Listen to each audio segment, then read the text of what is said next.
and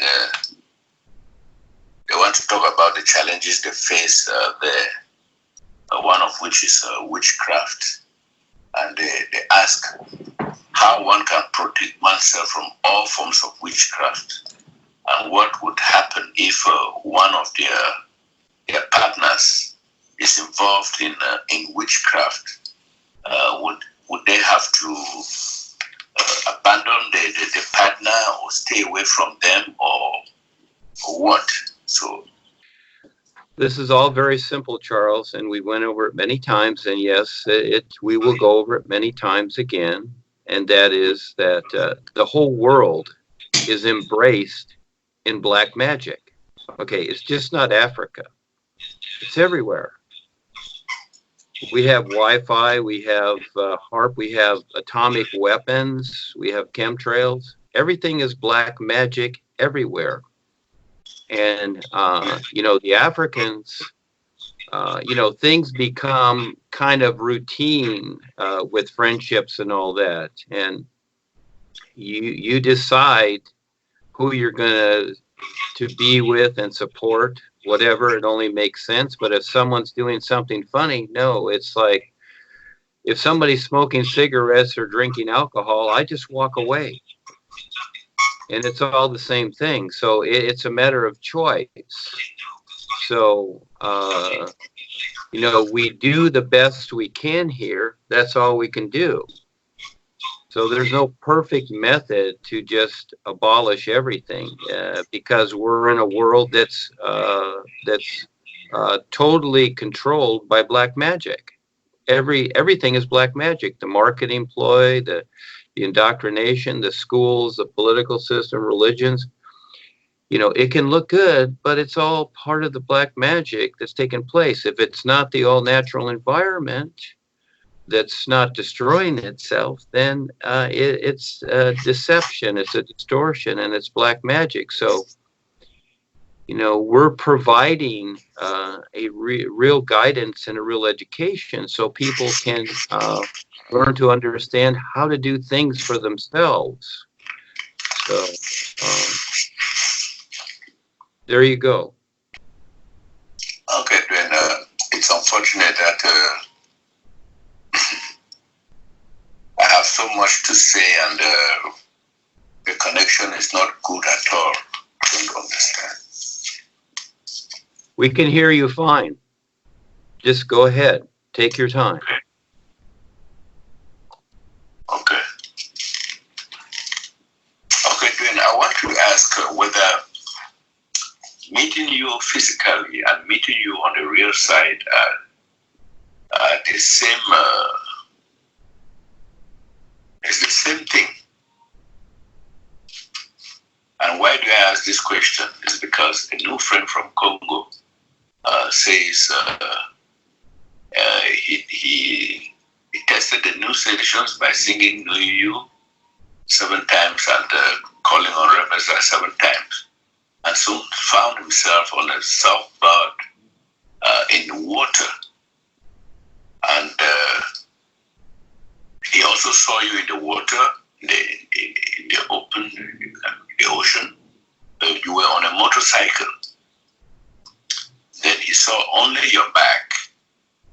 And he sent out the intention to see your face, to see you face to face. However, a voice told him that he was not yet ready to see your face at that time, and that at the right time he'll be able to see you face to face.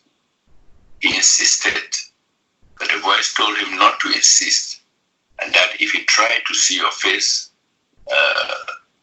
before he was ready, he would be greatly disturbed. Yeah, I remember Paul Stewart talked about the gaze of the master, or what he called the Tiwaja.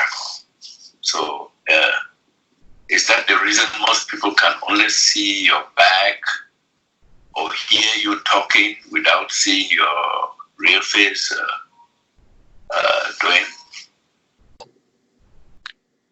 Well, that's one experience. I read that experience too, and you have to understand, Charles, it's about recognition. It's not seeing the face. It's just like you came to this, the new presentation, because you were ready to recognize it. But before that, you may have seen it and you may have thought, oh, this is a bunch of weird people doing weird things. You see, most of the world thinks like that. And we even have people that are with us, their children want to put them away in a crazy home because they think that what we're doing is crazy. So the idea here is that not until he's ready to understand what's really taking place. But before that, it sometimes scares people. So the idea is that people have done the new you, and all of a sudden they go to the real side, and they have certain experiences, maybe with the reptilians or something like that, and they just figure that in their minds, in their personal minds, oh, gee, the new you is bad. All of a sudden I met reptilians, you see. But the thing is that the real experience is, because they don't have the understanding yet, is that the reptilians show up to try and persuade them not to go with the new you. That becomes the difference. But it takes a while to understand that. And so, and it takes a lot, like anything, just like practicing anything. If you're going to be an athlete for the Olympics or whatever, you just don't do it in the first time or 2 weeks or a month. It may take you your whole lifetime, until you finally figure it out. So his experience is what it is. I am just a reference. Okay. It's not about me. I am simply a reference that he knows about here. And yes, on the real side too, but I am that reference.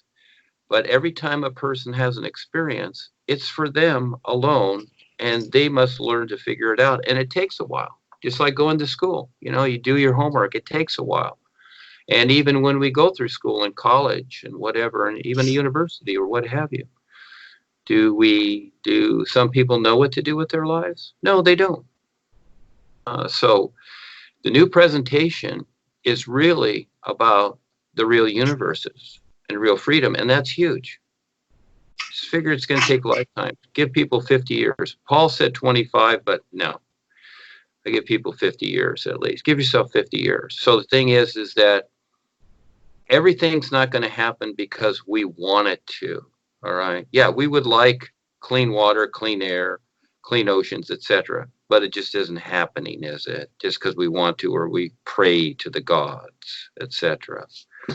So it takes a while to have this understanding, or if he sees things too soon, what he'll see is a distortion according to what he has experienced with himself. So what we first do is compare our experiences with this. We try to find something that fits.